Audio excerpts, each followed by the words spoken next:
All praises to Yahweh Bahashem Yahweh Shai. Let's get into this.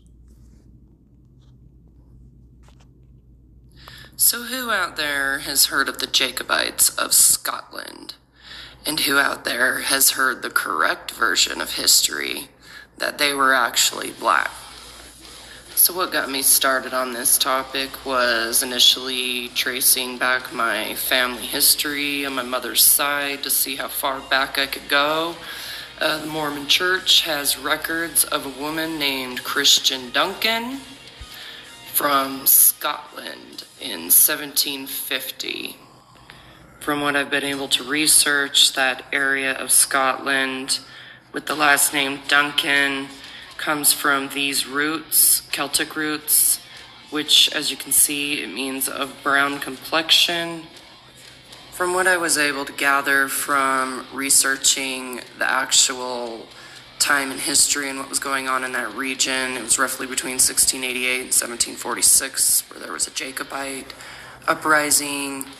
And I mean, pretty much they didn't want England taking over and ruling them. So who out there, time in history and what was going on in that region, it was roughly between 1688 and 1746, where there was a Jacobite uprising. And I mean, pretty much they didn't want England taking over and ruling them. Alright, so as you can see, basically, if you just go back far enough, you'll eventually see that the Southern Kingdom was usually always uh was always usually top rulers, right? If you go back far enough, right, you'll have the Moors that ruled Spain, I believe, for 700 years, or I believe it was England for 700 years, something like that. And a lot of those Moors were Israelites. Right? And this isn't new for, when it came to Joseph, right? Let's get this out. Let's get this out real quick. Joseph became ruler in Egypt, right? It says, it's annoying. Let's get this out. It says, then Genesis chapter 41, verse 39. Then Pharaoh said to Joseph, "Since God has made all this known to you, there is no one so discerning and wise as you. You shall be in charge of my palace, and all my people are to submit to your orders. Only with respect to the throne will I be greater than you." Right. So Joseph ruled in place of the king, pretty much. And it was only in name that Pharaoh was greater.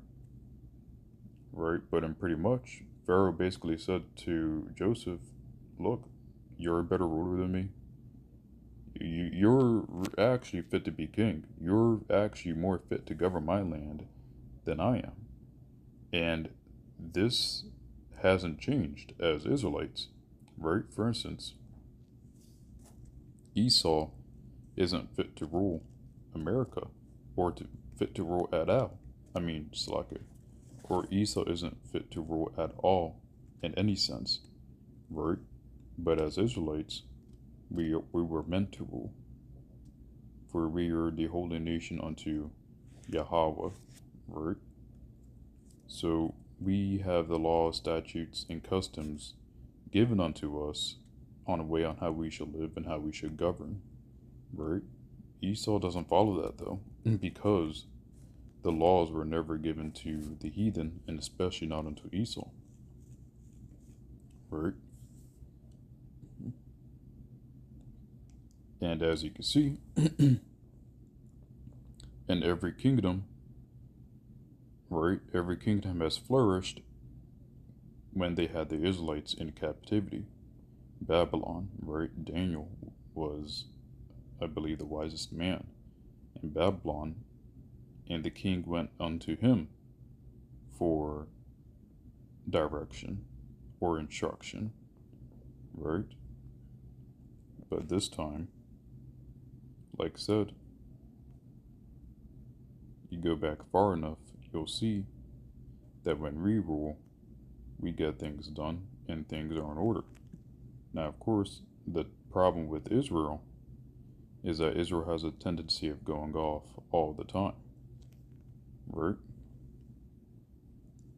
It says, the Lord your God will bring you into the land you are taking for your own. He will drive away many nations in front of you. And we could keep going on, but it's said, this is what Yahweh was promising the Israelites as long as we kept the agreements or kept the commandments of Yahweh. And of course, we didn't do that, and we end up getting put in slavery, right? For it says right here,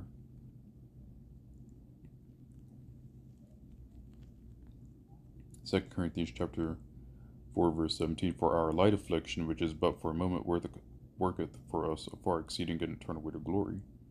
Right. So we end up going through that light affliction, and eventually that affliction will end with Jacob's trouble. But once it does, right,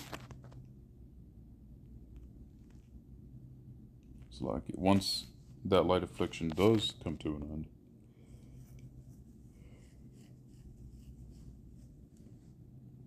we will be ruling forever.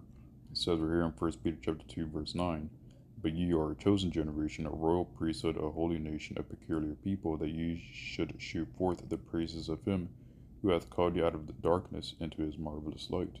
And we are that nation, Yasharallah, who is called out of that darkness into the marvelous light of Yahweh Bahashem, Yahweh Shai. So if this lesson was edifying to the elect and hopeful elect, 144,000, all praises to Yahweh Bahashem, Yahweh Shai, Shalom.